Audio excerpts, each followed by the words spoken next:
दिखाई दे रहा है। लेकिन जयपुर हेरिटेज नगर निगम की बात कर रहे हैं, जहां पर मेयर मुनीश गुर्जर की मुश्किलें लगातार बढ़ती चली जा रही हैं और कार्रवाई को लेकर के राजनीतिक खींचतान भी शुरू हो गई है। सरकार की ओर से कार्रवाई की बात तो कही जा रही है, लेकिन ये बातें अब सिर्फ जुबानी जुगाली ही साबित हो रही हैं। एक रिपोर्ट आपको दिखाते हैं। मुनीश गुर्जर के दामन पर करप्शन की कालिख लगी तो प्रदेश की राजनीति भी सरगर्म हो उठी। किसकी रणनीति क्या है और किसका दावा कितना पुख्ता है, ये तो बहस का मुद्दा है। लेकिन अब तक का सच यही है कि मुनीश गुर्जर के इस्तीफे और कार्रवाई की बात कयासों के आसमान में ही तैर रही है।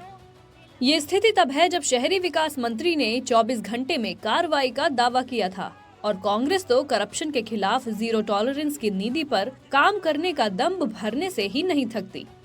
इन सब के बीच एक बड़ी चुनौती गुर्जर समाज ने भी पेश कर दी है।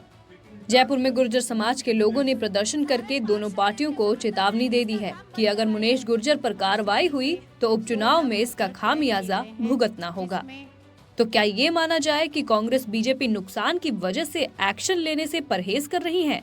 अगर हाँ, तो क्या करप्शन पर बड़ी बड़ी बातें सिर्फ हवाई हैं? 22 सितंबर 2023 को सरकार ने फिर से मेयर को निलंबित किया। कांग्रेस के 10 पार्षदों के पार्टी छोड़ने की भी चर्चा अभी हवाओं में है। बीजेपी सही समय का भी इंतजार कर रही है। बीजेपी को बहुमत के आंकड़े का भी इंतजार है, यानी नैतिकता से ज्यादा अवसर की चिंता है। एक को मेयर की कुर्सी अपने पास बरकरार रखने की टेंशन है, तो वहीं दूसरी को कुर्सी पाने की ललक है। मतलब सच तो यही है कि इस मामले में राजनीति तब तक चलेगी जब तक मेयर की कुर्सी को लेकर खींचतान खत्म न हो जाए। बहरहाल आपको बता दें कि मुनीश गुर्जर पर पट्टे में गड़बड़ी का आरोप है। 4 अगस्त 2023 को एसीबी ने मेयर के पति को रिश्वत लेते ट्रैप किया था।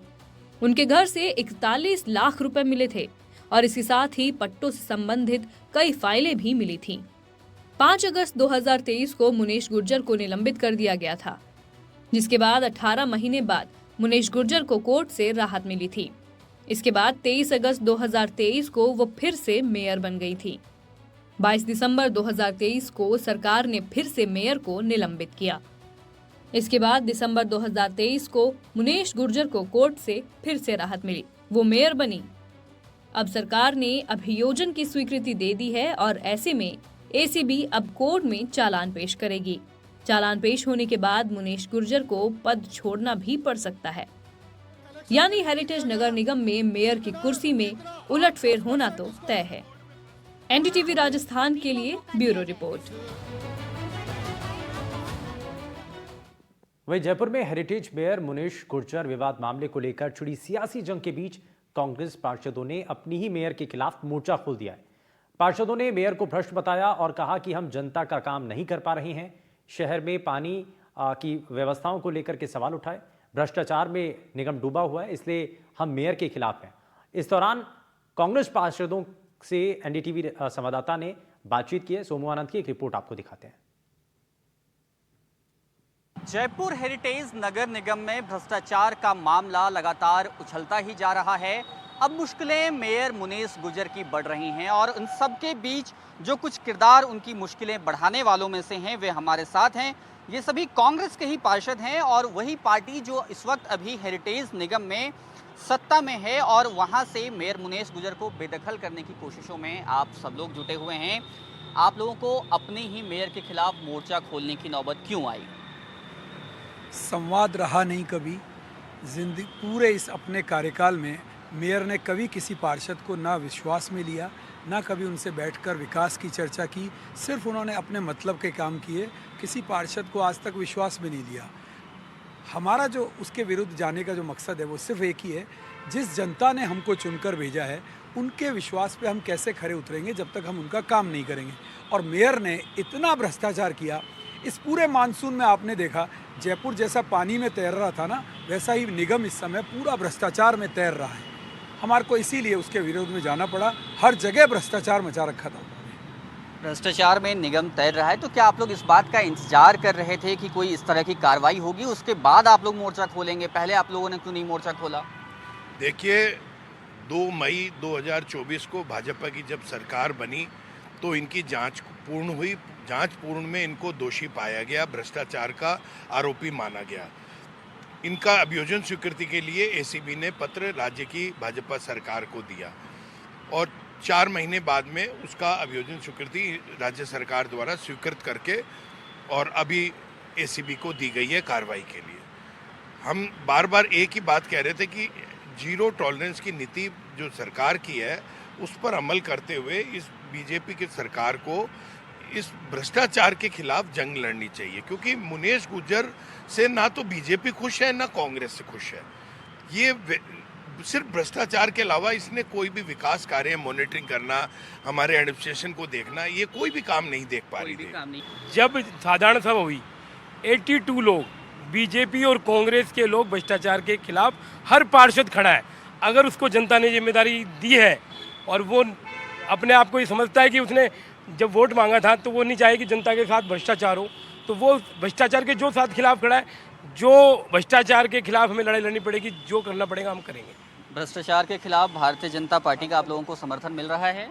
देखिए, भ्रष्टाचार के खिलाफ भारतीय जनता पार्टी का समर्थन हमें मिल रहा है। ये आप लोगों ने साधारण सभा में भी देखा होगा। 82 पार्षदों ने, 100 में से 82 पार्षद कांग्रेस और बीजेपी की दोनों ने मिलकर एक साइन किया था, एक लेटर बनाया था, जिसमें 82 पार्षदों के साइन थे। वो सब लोग भ्रष्टाचार के खिलाफ थे। हम सबका एक ही मुद्दा है कि इस नगर निगम को बचाना है, मुनेश गुर्जर को हटाना होगा।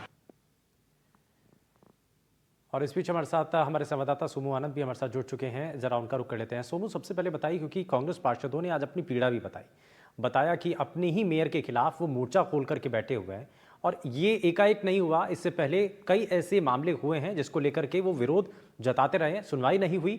इसी वजह से उनका जो गुस्सा है वो अब नजर आ रहा है। और क्या कहा उन्होंने? हैं और ये कोई पहली घटना नहीं है जब उन्होंने पब्लिक फोरम पर आकर के अपनी बात की है। इससे पहले वे भारतीय जनता पार्टी के तमाम नेताओं से, उस वक्त के प्रदेश अध्यक्ष सीपी जोशी से भी उन लोगों ने मुलाकात की थी और बीते दिन हमने देखा कि झाबर सिंह खर्रा से भी वे मिलने गए थे और उन्होंने अपनी मेयर के खिलाफ मोर्चा खोल रखा है। चर्चा इस बात की भी है कि इनमें से कुछ पार्षद जो हैं वो भारतीय जनता पार्टी के खेमे में जा सकते हैं। ऐसे में जयपुर हेरिटेज नगर निगम में भारतीय जनता पार्टी को बहुमत मिल सकता है और जो मेयर का चुनाव होगा या फिर कार्यवाहक मेयर भी भारतीय जनता पार्टी की सरकार आसानी से बना सकती है और अगर चुनाव की नौबत भी आती है तो भारतीय जनता पार्टी आसानी से बहुमत हासिल कर लेगी। इस बात की चर्चाएं हैं क्योंकि ये पार्षदों का वैसा गुट है जो थोड़े समय से मेयर के खिलाफ चल रहा है और कई बार उन्होंने अपना असंतोष जो है वह जाहिर किया है।